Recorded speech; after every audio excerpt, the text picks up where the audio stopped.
జగన్మోహన్ రెడ్డి ఈ మధ్యకాలంలో ప్రతి సభలో సిద్ధం సిద్ధం సిద్ధం అంటున్నారు. దేనికి సిద్ధం అనుకోవాలంటారు?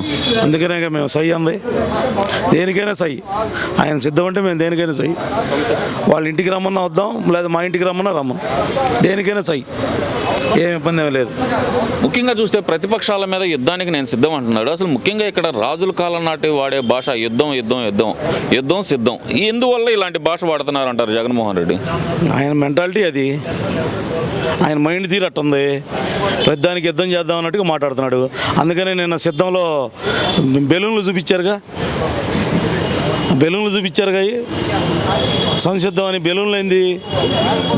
నేను బెలూన్లే అన్నా, అవి ఇంకో రకంగా చెప్పొచ్చు. నేను బెలూన్లే అన్నా, ఎంత తప్పు అయ్యా అసలు.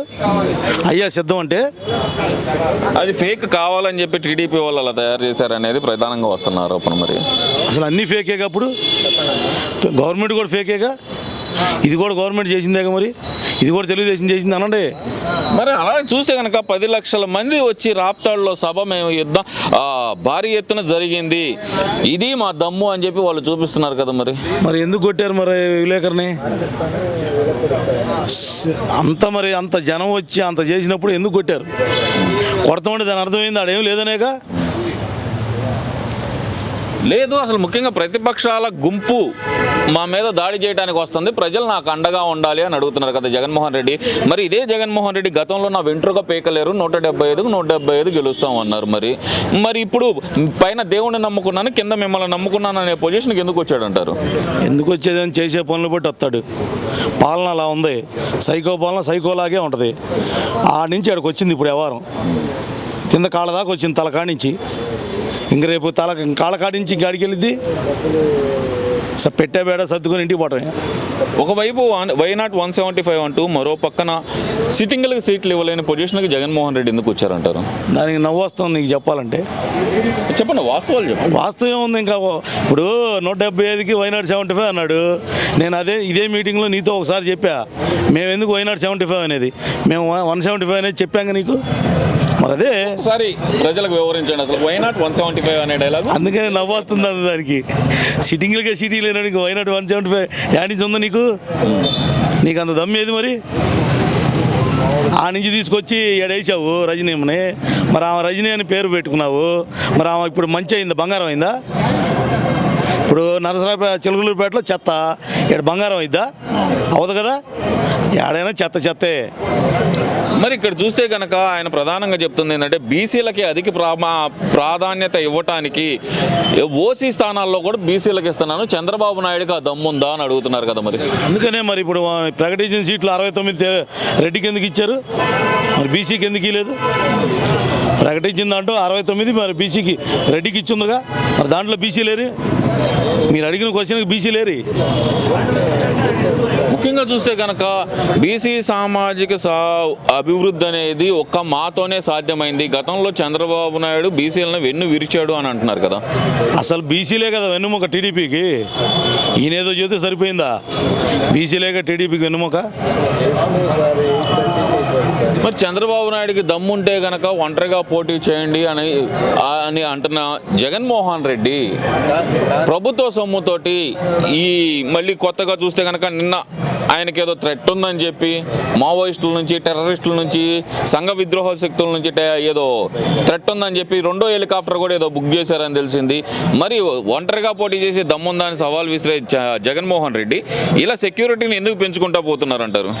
అసలు వాస్తవంగా దీంట్లో ఉంది ఏంటి అంటే, థ్రెట్ మావోయిస్టులో లేకపోతే నక్సలైట్లో కాదు, జనంలో నుంచో మార్పు వచ్చింది. జనమే కొడతారు, పరిగెత్తించి కొడతారు జనం. తొందరపడబాకండి. నువ్వు చెప్పావే ఇప్పుడు మావోయిస్టులని, వాళ్ళు ఏమి ఇక్కడికి రారు. ఇక్కడ ఉండే జనమే మావోయిస్టులు అవుతారేమో, నక్సలైట్లు అవుతారేమో. ఎవడు చూశాడు? ఎందువల్ల అంటారు? అసలు ప్రజల్లో మార్పు వచ్చిందని మీరు ఏ రకంగా చెప్పగలుగుతున్నారు అంటారు? మరి అదే ఇప్పుడు నువ్వు అడిగిన క్వశ్చన్కి ఆన్సర్ ఉంది కదా. మరి అప్పుడేమో 175 అన్నాడు, ఇవాళ సిట్టింగ్లు సీటీ లేదు. మరి హెలికాప్టర్ 2వది బుక్ చేశాడు, వస్తే పరదాలు కట్టుకుంటాడు. ఎవరికి భయం ఉందాడా? మరి ఈ మధ్యకాలంలో చూస్తే కనుక బీజేపీ తోటి పొత్తనే మాట అయితే బాగా వినిపిస్తుంది బలంగా. కూటమి, టీడీపీ, జనసేన, బీజేపీ కూటమి అంటున్నారు కదా. మరి కూటమి బీజేపీ కలిస్తే కనుక పార్టీకి ఈ కూటమికి ప్లస్ అవుద్దంటారా మైనస్ అవుద్దంటారా? మా లెక్క అయితే ప్లస్ అయ్యిద్ది అనుకుంటున్నాం. ఏ విధంగా? ఎందుకు కాకూడదు? కేంద్రంలో వాళ్ళు ఉన్నారు. ఎప్పుడైనా రాజు అనేవాడు పైన ఉంటే బంతు అనేవాడు పోవాల్సిందేగా ఏడైనా. అంటే మైనార్టీ ఓటింగ్ అనేది చీలిపోయింది కదా అప్పుడు. మైనార్టీ ఓటు చీలితే మరి జగన్ కట్టేశారు. మరి ఎన్నో 175కి 151 ఎట్ వచ్చినాయి. మైనార్టీ ఓటు చీలితే అది పిచ్చి మాట.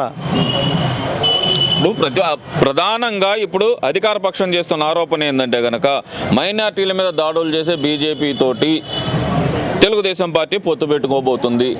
ఎలా ఓటేస్తారు మైనార్టీలు అనేది వాళ్ళు ప్రత్యేకంగా లేపుతున్న ఎలిగేషన్. మరి దాన్ని అది అసలు మీరు అడిగే క్వశ్చనే తప్పు మాట. మైనార్టీలు బీజేపీకి యాంటీ ఉండారు, ఇంకో బీసీలు తెలుగుదేశానికి యాంటీ ఉండారు అనేది అది చాలా రాంగ్ మాట.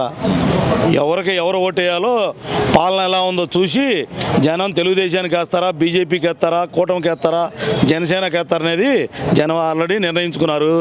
జగన్ పంపించడానికి ఇంటికి ఏమి ఇబ్బంది ఏమీ లేదు. కానీ ఇప్పటికీ వాళ్ళు ప్రధానంగా చెబుతుంది ఏంటంటే కనుక అధికార పక్షం నుంచి బలంగా వినిపిస్తున్న వాయిస్, మేము ఇన్ని సంక్షేమ పథకాలు ఇచ్చాము, మాదే గెలుపు అనేది వాళ్ళు ప్రధానంగా చెప్తుంది. మరి చెబితే మరి సిట్టింగ్ వాళ్ళ సీట్ ఎందుకు ఇట్లా? ఈ సిట్టింగ్లకు సీట్లు అనేది అది మా ఇష్టం, మీరెవరు అడగడానికి అని చెప్పి మరి అంబటి రాంబాబు అంటున్నాడు, కొడాలి నాని అంటున్నాడుగా. మా ఇష్టం మేము ఓటేయడానికి, మీరెవరు అడగడానికి మరి మమ్మల్ని? మా ఇష్టం అండి ఓటేయడానికి. నీకేమో ఏమని ఏమన్నా చెబుతామైంది? నీ ఇష్టమైంది ఏమన్నా? సిట్టింగ్లో సీట్ వేయలేనని మమ్మల్ని ఎట్టు ఓటు అడుగుతున్నావు నువ్వు? లేదు అసలు ఎవరికి సీట్లు ఇస్తామో మా ఇష్టం. మా అభ్యర్థి, మా ముఖం ఎవరైతే ఉన్నారో, మేము పెట్టుకునే ఫోటో జగన్మోహన్ రెడ్డి, ఆయన ఇచ్చిన సంక్షేమ పథకాలే మాకు అండా అంటున్నారు కదా. మరి సంక్షేమ పథకాలు అందన్నా ఇంతకంటే చంద్రబాబు గారు ఆ రోజు ఇచ్చిందేగా. ఈయనేం కొత్తగా ఏమి ఇచ్చిందేమి లేదుగా. ఎక్కడైనా ఏమైనా ఇచ్చాడా? మొన్న విదేశీ విద్యుత్ ఉంది, ఆయన ఎన్ని కోట్లు ఇచ్చాడు? 15.78 ఇచ్చింది. బాబు గారు ఎంత ఇచ్చారు? చంద్రబాబు గారు 3.78 కోట్లు ఇచ్చున్నాడు. ఎవరు ఎక్కువ ఇచ్చారు? 150 crores. ఎవరు ఎక్కువ ఇచ్చారు? ఈయన. మరి ఈయన ఆడ ఇచ్చాడు, మరి ఈయన ఇచ్చాడని ఎట్లా చెబుతున్నారు? అంటే ఒక విదేశీ విద్యలో గతంలో అన్ని అక్రమాలు జరిగినాయి, మేము వచ్చిన తర్వాత మొత్తాన్ని కట్టడి చేసుకుంటూ వచ్చాము, ఇప్పటికి క్లియర్ అవుతుంది, అందుకని ఇప్పటి నుంచి మొదలు పెడుతున్నాం అంటున్నారు కదా. ఇంకేం మొదలు పెడతారు? అయిపోతే ఇంకా గవర్నమెంటే అయిపోయింది, ఇంకా మొదలు పెట్టేదే ఉంది. మొదలు పెడితే 4 గంటలు జైలు వేస్తారు. మొదలు పెడతానే లేదుగా. సరే, చివరిగా ఒక ప్రశ్న అండి మీకు. జగన్మోహన్ రెడ్డి ఏ ధీమాతోటి ఇప్పటికి కూడా, అంటే ఏ ధీమాతోటి ఇప్పటికి కూడా ఆయన నేనే 175 గెలుస్తాననే ధీమాతోటి ఉన్నాడంటారు. ఎందువల్ల అంటారు ఆ ధీమా? ఒకటి గుర్తుపెట్టుకో బ్రదరు, ఇక్కడ జగన్మోహన్ రెడ్డి ధీమా ఉన్నాడా, ఇంకొక ఎల్లయ్య ఉన్నాడా, పుల్లయ్య ఉన్నాడు. చంద్రబాబు కూడా 175 గెలుస్తానని చెప్పాడు. చెప్పలేదు కాడా? జగన్ కంటే ఇంకా ధైర్యంగా ఉన్నాం. తెలుగుదేశం పార్టీ జగన్ కంటే ఇంకా ఎక్కువ ధైర్యంగా ఉంది కూటమి. డెఫినెట్గా విన్ను సైకిల్ గుర్తుకే అందరూ వేసి. అసలు చిన్న ఎగ్జాంపుల్ చెబుతా బ్రదరు. ఇప్పుడు కోటప్పకొండ తిరణాలు ఉంది. తిరణాలకు ఏం జరిగిందో తెలుసా మీకు? నిన్న పేపర్లో వేశారు, చందాలు వసూలు చేయాలంట. అది రాష్ట్ర ఫెస్టివల్గా గతంలోనే గవర్నమెంట్ ఇచ్చింది కదా. మరి కేంద్ర రాష్ట్ర ప్రభుత్వం నిధులు విడుదల చేయాలి కదా. మరి విడుదల చేయకుండా ఇప్పుడు గ్రామ పంచాయతీ 10,000 అంట, మేజర్ పంచాయతీ 20,000 అంట, మండల పరిషత్ 50,000 అంట. చందాలు వేసి కలెక్టర్ గారు ఇచ్చారు. చందాలు వేసి గవర్నమెంట్ నడుపుతా పండుగ చేస్తారా? కోటేకొండ తిరణాల చందాలు వేసి గవర్నమెంట్ చేస్తారా? ఎంత హేనాది ఈ స్థితిలో ఉన్న గవర్నమెంట్ని మీరు క్వశ్చన్ అడుగుతున్నారు. మళ్ళీ ఈ స్థితిలో ఉన్న గవర్నమెంట్ని మీరు క్వశ్చన్ అడుగుతున్నారు. ఎంత దారుణమైన పొజిషన్లో ఉన్నాం మనం. రాష్ట్ర పండగ కోటేకొండ తిరణాలు చేయలేకపోతుంటే ఇంకా గవర్నమెంట్ ఎందుకు?